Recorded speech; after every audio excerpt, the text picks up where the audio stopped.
Selamat datang pada video audiovisual optimalisasi informasi penatausahaan barang milik negara yang akan membahas ketidaksesuaian kode barang milik negara dalam klasifikasi tipe rumah negara.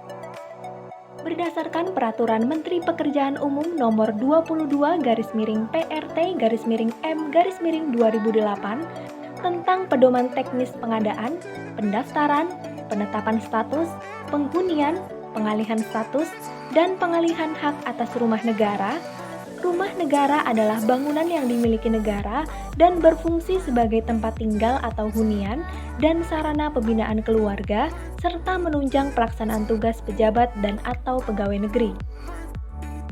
Berdasarkan golongannya, rumah negara diklasifikasikan menjadi 3, yaitu rumah negara golongan 1, rumah negara golongan 2, dan rumah negara golongan 3.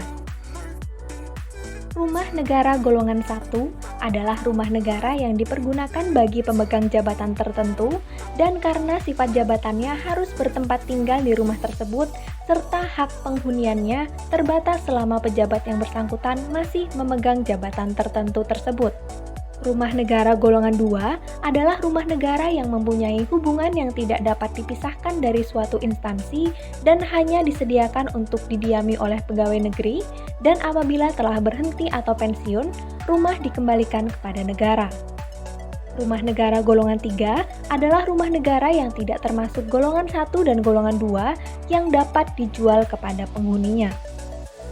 Standar tipe dan klasifikasi rumah negara bagi pejabat dan pegawai negeri dibagi menjadi 6, yaitu tipe khusus dengan luas bangunan 400 meter persegi dan luas tanah 1000 meter persegi.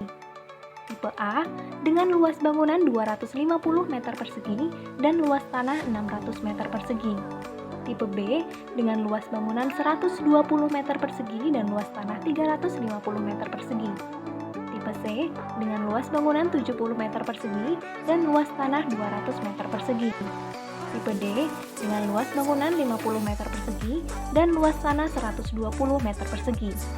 Tipe E dengan luas bangunan 36 meter persegi dan luas tanah 100 meter persegi. Setiap satuan kerja dapat melakukan pengecekan luasan tanah dan bangunan pada Kartu Inventaris Barang atau KIB dan memastikan luasan bangunan rumah negara sudah sesuai dengan ketentuan klasifikasinya. Jika terdapat ketidaksesuaian, satuan kerja dapat melakukan koreksi pencatatan melalui menu reklasifikasi keluar dan reklasifikasi masuk pada aplikasi Sakti modul aset tetap. Sebelum melakukan koreksi, satuan kerja membuat surat keterangan yang ditandatangani oleh kuasa pengguna barang sebagai dasar koreksi pencatatan. Berikut adalah tutorial reklasifikasi keluar rumah negara pada aplikasi Sakti. Pertama, masuk ke website Sakti pada alamat sakti.kemenq.go.id, login menggunakan user operator modul aset tetap.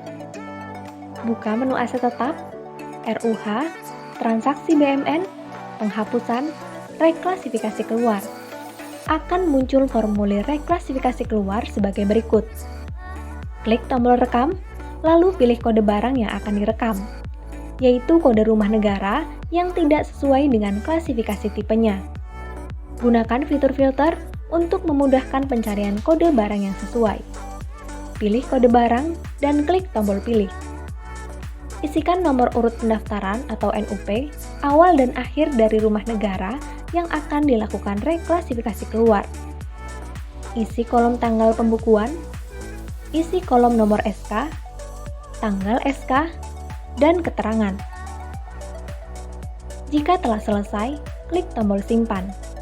Akan muncul kotak dialog konfirmasi, pilih ya untuk menyimpan, dan akan muncul notifikasi informasi data berhasil disimpan. Kemudian, lakukan validasi dengan menggunakan user validator.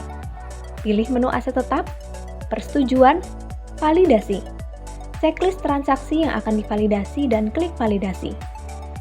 Lalu, lakukan persetujuan dengan menggunakan user approval. Pilih menu aset tetap, persetujuan transaksi. Checklist transaksi yang akan disetujui dan klik setuju. Dengan demikian, transaksi reklasifikasi keluar telah berhasil dilakukan. Selanjutnya, tutorial reklasifikasi masuk rumah negara pada aplikasi Sakti. Lakukan proses reklasifikasi masuk dengan menggunakan user operator aset tetap. Pilih menu aset tetap, RUH, transaksi BMN, perolehan, reklasifikasi masuk. Kemudian klik rekam. Pilih kode barang asal yang telah dilakukan reklasifikasi keluar, lalu klik pilih. Pilih kode barang tujuan, yaitu kode rumah negara yang sesuai dengan klasifikasi tipenya. Gunakan fitur filter untuk memudahkan pencarian kode barang yang sesuai. Pilih kode barang dan klik tombol pilih. Isikan nomor urut pendaftaran atau NUP awal, isi kolom tanggal pembukuan, isi rincian lain aset yang terdiri dari asal perolehan, nomor bukti perolehan, merek atau tipe, dan keterangan. Jika telah selesai, klik tombol simpan. Akan muncul kotak dialog konfirmasi, pilih ya untuk menyimpan, dan akan muncul notifikasi informasi data berhasil disimpan. Kemudian, lakukan validasi dengan menggunakan user validator. Pilih menu aset tetap, persetujuan, validasi. Checklist transaksi yang akan divalidasi dan klik validasi. Lalu, lakukan persetujuan dengan menggunakan user approval. Pilih menu aset tetap, persetujuan transaksi. Checklist transaksi yang akan disetujui dan klik setuju. Dengan demikian, transaksi reklasifikasi masuk telah berhasil dilakukan. Demikian tutorial tindak lanjut atas ketidaksesuaian kode barang milik negara dalam klasifikasi tipe rumah negara.